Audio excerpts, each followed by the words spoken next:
All right, so here we go. Launch the beat.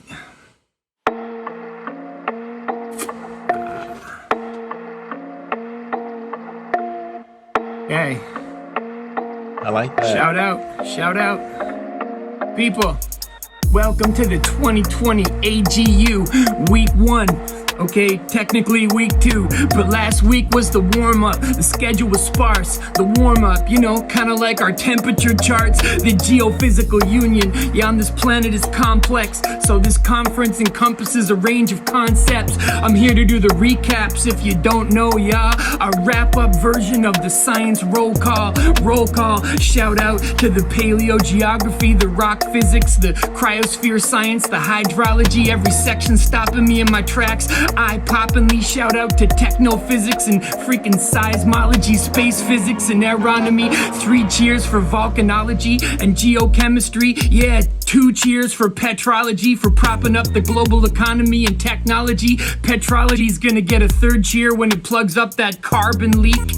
That's how I rap the rhythm, the scientific fact division. Stick to the research with a smatter of activism. Otherwise, we're gonna see a rise in the natural hazard section. Thriving earth science. There's only one planet we have to live in. Pass that paper, screen to screen. Each one adds a letter. Put the words together real slow. For any bad spellers, shout out to magnetism for that ferromagnetic flow. And shout out to Planetary for that Bill Nye cameo. I've been tuned in since 7 in the AM. Since the COVID-19 impacts. Know what I'm saying? When in a pandemic and it hits and humanity goes down, the satellites found that sulfur dioxide levels go down. This conference has some crazy lightning rounds like Laura Backerson. Your 3.5 minutes starts now. The Dr. Backerson, she started rapidly breaking down what's happening with floodplain mapping and poor people and how it's impacted them and how government floodplain insurance investments disproportionately benefits the poor, which is progressive. If you just tuned in, the day didn't start with Leland Melvin. Dennis Hansel broke down the definition of recalcitrant. It means both persistent, conserved, or hardened, and also solubilized, dissolved organic carbon. And Jack Waite took us into the chemistry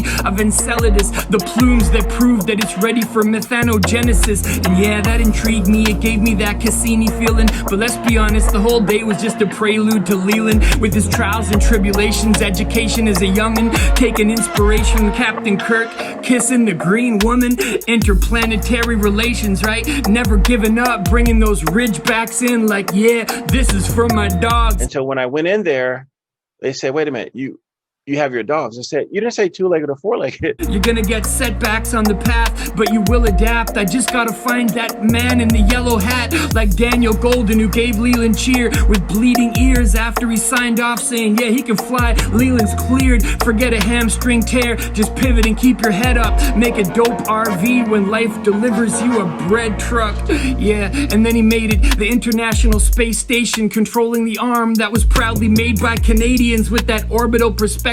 A true celebration, sucking M&Ms from water drops, rocking Smooth Operator by Sade. Of course they played that record. It takes a smooth operator to get orbital perspective. Get those M&Ms in you. Watch for the surface tension. That would be an ignominious end to Leland Melvin. Plus I gotta give props to Robin Bell for straight repping it 2 auspicious years as the AGU president. And now she's chilling, outgoing. Yeah, no stress living. Leland's talk was incredible. It hit us both with those rivets. Leland's event even inspired songs by will.i.am. So what up, Leland? Is this gonna end up in your next jam? I mean, he reaches a lot more people with his raps, but can the Black Eyed Peas write a song this fast? Leland's advice for young scientists is follow your passion. Hey, mine too. How do y'all think I got into rapping? Some aspiring astronauts get up to the space station.